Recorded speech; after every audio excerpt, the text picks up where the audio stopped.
आइए सुनते हैं और देखते हैं दो दोस्त और भालू की कहानी।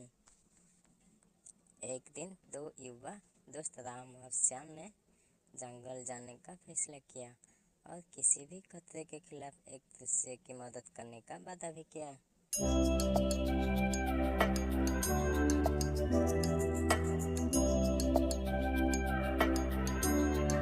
पर अचानक जंगल के रास्ते में एक भालू ने उन पर हमला कर दिया। राम जल्दी से दौड़ा और एक पेड़ पर चढ़ गया। दूसरी ओर श्याम के पास पर्याप्त समय नहीं था। बचने के लिए वो जमीन पर लेट गया हो, जैसे वो मर गया हो वैसा ही लेट गया।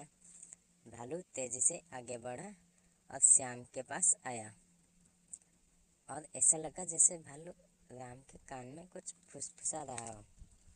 श्याम ने अपनी सांस रोक कर रखा था और कुछ देर बाद भालू चला गया।